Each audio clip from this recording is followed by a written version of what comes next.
పుత్ర పవిత్రాత్మ నామమున ఆమేన్.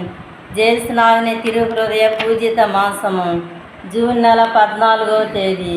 జేసునాథుని దివ్య హృదయ నజరేతు ఊరిలో మనకిచ్చిన మాతృక. జేసునాథుడు ఈ లోకములకు వచ్చి 30 సంవత్సరములు నజరేతు ఊరిలో తమ పరిశుద్ధ మాతతోనూ పునీత జోజప్ప గారితోనూ జీవించి తన తండ్రికిని తల్లికిని తోడ్పడుచు వచ్చిరి. దీనికి కారణమేమనగా ఆ తిరు కుటుంబం యొక్క పుణ్యములను పరిశుద్ధతనమును అనుసరించి మార్గము నేర్పించవలెనని తలంచిరి.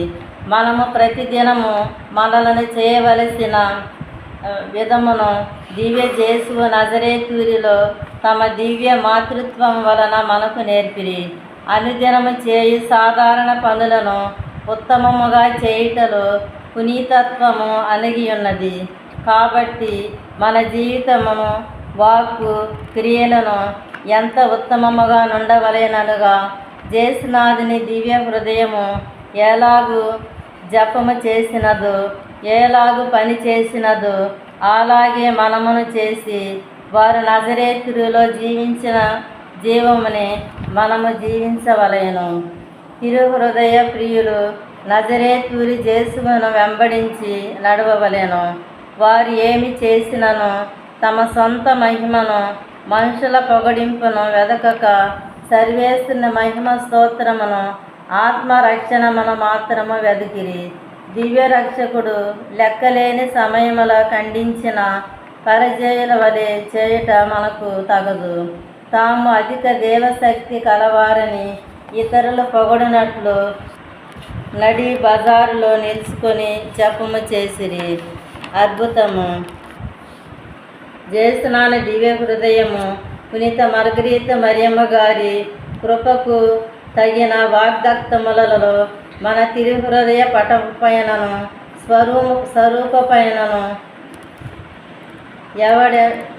ఎవరిండ్లలో స్థాపించి పూజించుదురో ఆ ఇండ్లను ఆశీర్వదించి కాపాడుదురు. మనుట ఒకటి పై చెప్పిన వాగ్దత్వమునకు తగిన దృష్టాంతమేమనగా మధుర విచారణలో చేసిన అయ్యపాలయం అను ఊరిలో కొన్ని సంవత్సరములకు ముందు ఒక అజ్ఞానుడు మనసు తిరిగి తన భార్య బిడ్డల సమేతమున జ్ఞానస్థానము పొందెను.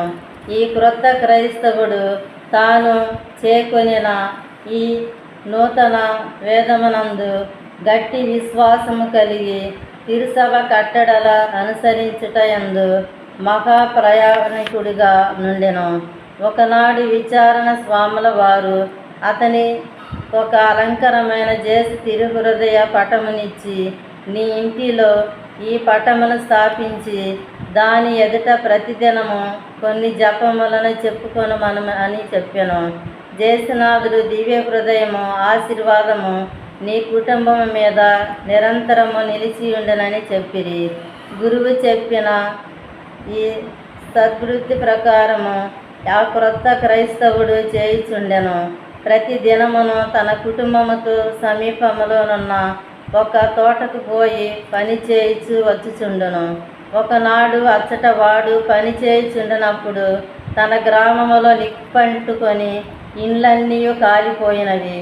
సాయంత్రమున ఇంటికి వచ్చినప్పుడు తన ఊరిలో ఒకే ఒక ఇల్లు మాత్రము నిప్పంటుకొనక ఉండుటను చూచెను. అది తన ఇల్లు. జేసునాథుని దివ్య హృదయమే అద్భుతమైన విధముగా తన ఇంటిని కాపాడినదని చూచి ఆ దివ్య హృదయమునకు సాష్టాంగముగా పడి తన నిండు హృదయముతో 1000 మారులు వారికి స్తోత్రములు చలిపి ముందు కన్నా తిరుహృదయం మీద ఎక్కువ భక్తిగా నుండెను.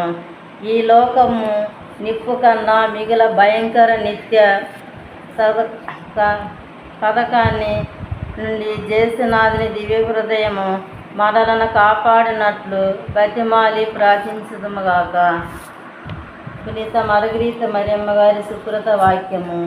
ఆ తిరు హృదయమును ప్రేమించిన ఎడల మన స్వార్థము, ముఖప్రీతి, గర్వము మొదలైన చెడ్డ గుణములు ఆ స్నేహ సముద్రములో మునిగిపోవును. పితా పుత్ర పవిత్రాత్మ నామమున ఆమేన్.